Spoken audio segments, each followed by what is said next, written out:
Hi everybody, Martin here. I'm Laura, hi. Hi, in this portion of the lesson, we're gonna be talking about the brain and how exciting it is and great. They are super awesome. Yeah, and if anybody would like to follow along, if it helps you concentrate, you can pull out your fantastic brain coloring sheet and feel free to color along while you're listening. Thank you. The Dope Experience. Ooh, brains are awesome. Brains are amazing. Brains are one of our organs, and they do very amazing things.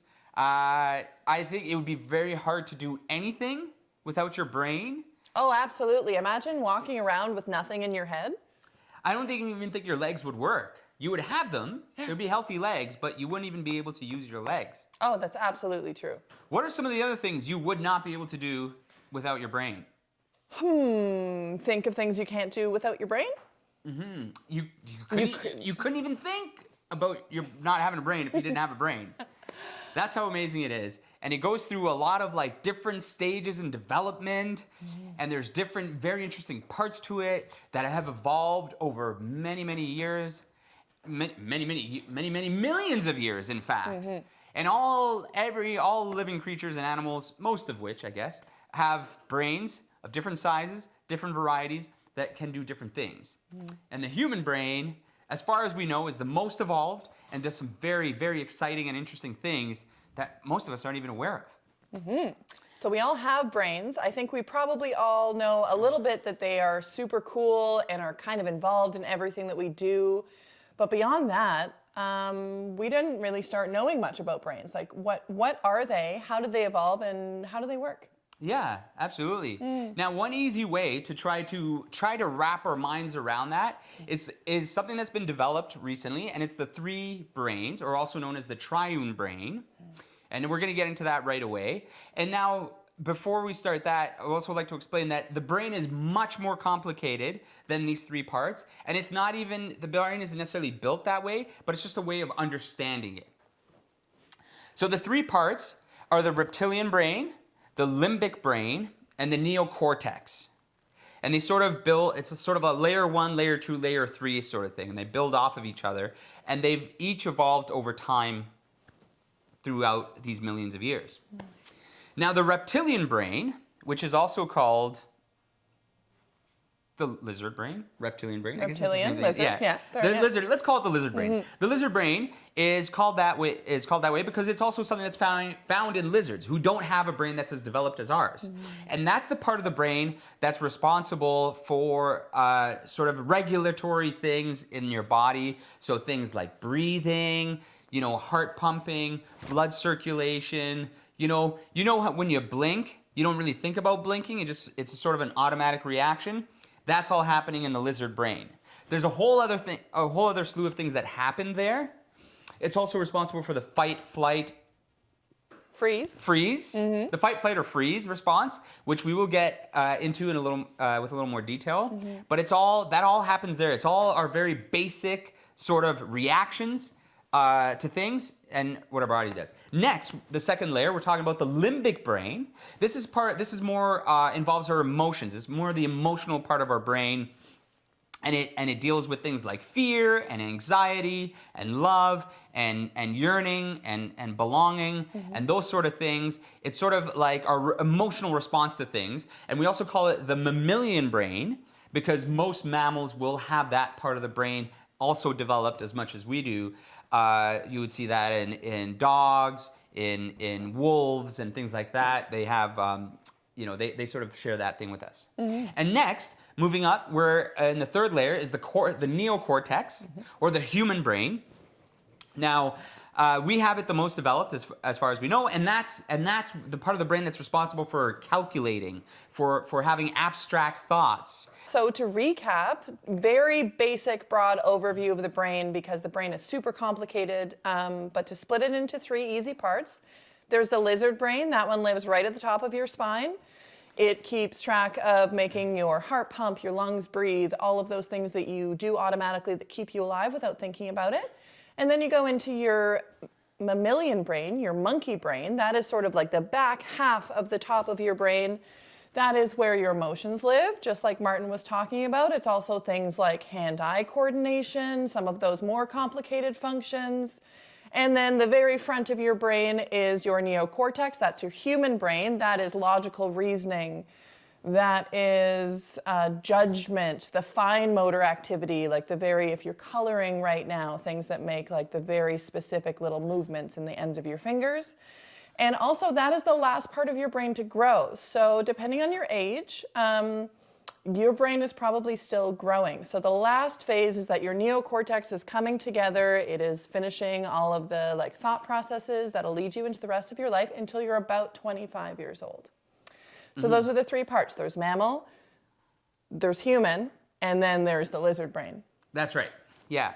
So one other way to put them in terms of questions is the lizard brain will ask, am I safe? The mammalian brain, or the limbic system, will ask, am I loved? And then the human brain will ask, what can I learn from all of this? And the three also communicate, as I mentioned before, and they sort of, like you can have an abstract thought. You can be thinking, here's an example, you can be watching a movie. Right? Now, a movie is not something that's real. It's pixels on a screen. But you can be thinking about what you're watching on the screen and have a real life emotional response to that. And that real life emotional response to that, now that we're in the second layer, can make you maybe come to tears. And that's down to the third one. So they do sort of communicate that way, and it can go the other way as well. Now, one other thing I would like to point out, because I said I promised I would come back to this, that's their 3 Fs, the fight, flight, and freeze response. Now that's something that happens in the lizard brain. And I'm going to try my best to explain this, but it's sort of like if you get very anxious or something and you're having a hard time maybe you can't gather your thoughts, you're having a hard time focusing, or maybe your heart starts pumping faster, or you start to get sweaty. That's because you might be under some stress or something. And so you're probably feeling stressed because you're thinking about an exam or a test that you're supposed to have later. So it's making you very stressful. It's giving you fear, which means the emotional part, which then can affect the lizard brain, which makes you sort of freeze perhaps, or you want to run away from it, or it makes you even a little agitated or angry that why do you have to take this test? And that's because it's all happening there. And that's just one example of how those three things can communicate. And we can go the other way as well, where if you are starting to feel that sort of fight, flight, freeze response, you can sort of start to think about something calming, something relaxing. You can actually think your way out of that by using the other part of your brain. And yeah, and and again, this is, just to be clear, that's a very, very broad summary of the brain. It is much, much more complicated than all of that, but it's just a way of sort of trying to understand the brain in that way. Yeah. I like to think of brains as, like it's all chemistry and electricity. So a way that I like to think about it is a house with all of the lights on. And going back to how teenage brains and growing brains are super cool and different than our brains. We are in our 30s now. Our brains have been done growing for quite some time. But between 15 or so and 25 or so, your brain is like a house with all of the lights turned on. It's like everything is working, it's like a brain on fire. And then what happens between now and when your brain is done growing is it learns to specialize. And so if you did something like learn to play music, then it will keep all of those pathways in your brain super active later in life.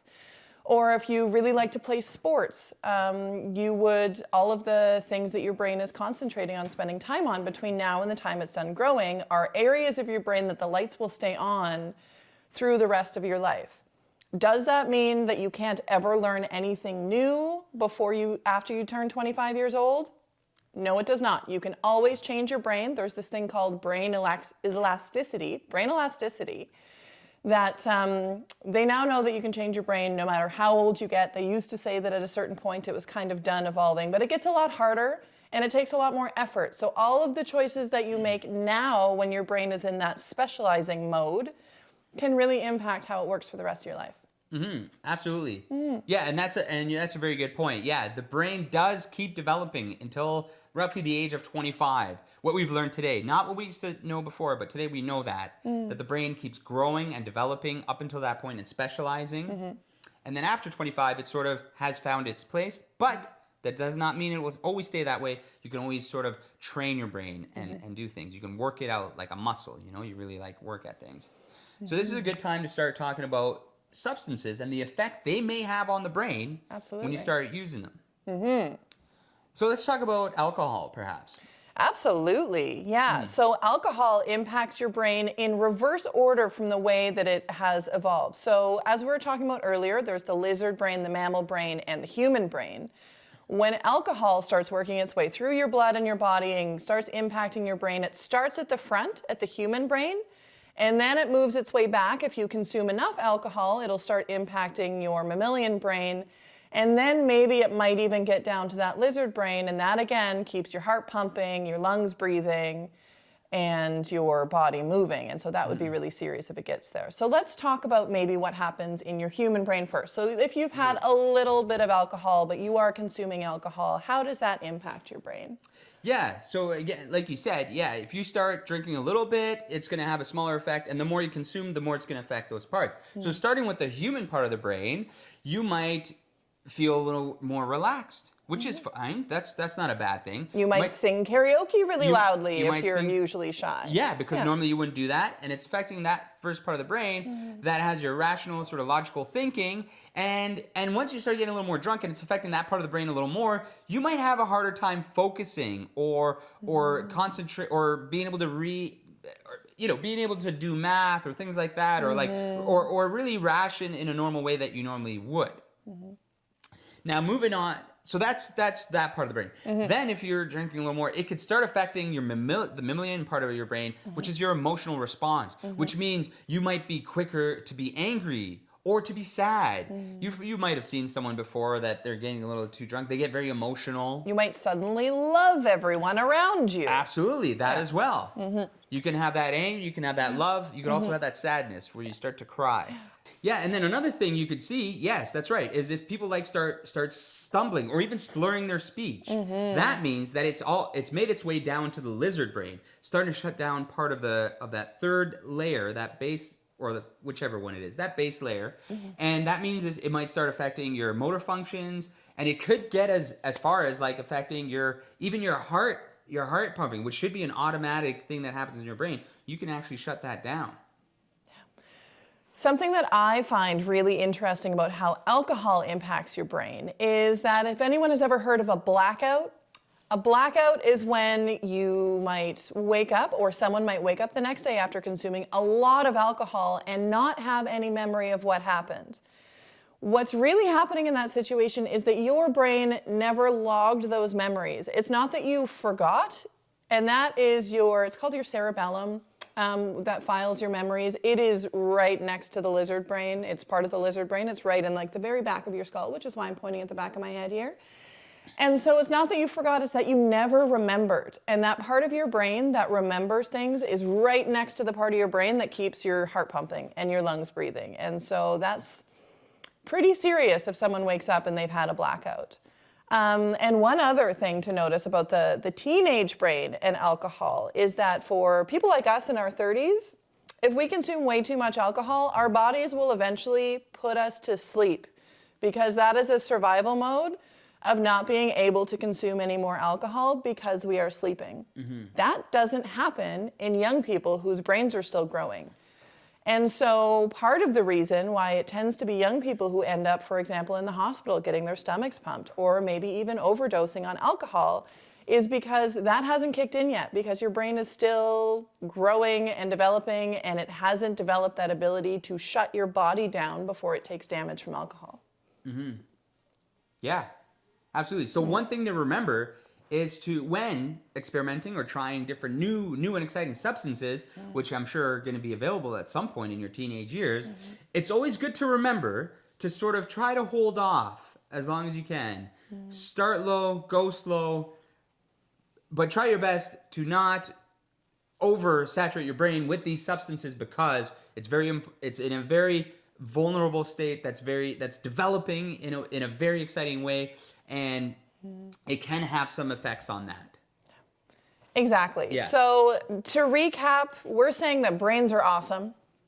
Absolutely. We are not going to tell you what kind of choices to make or to judge other people for making their choices. Everyone is free to do as they please. We just want to teach a little bit more about what we know now about brains that, I don't know, I wasn't taught this stuff when I was growing up. No, I didn't learn all this till last week.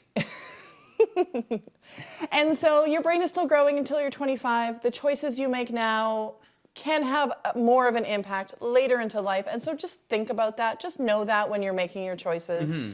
'Cause it's all about healthier choices. And that's right. Exactly. We're not going to tell you what to do, but the more that you are informed, the better choices you can make for yourself. And the healthier you can be, the healthier your community is altogether. Exactly. Thank you. Thanks for watching. Use those brains.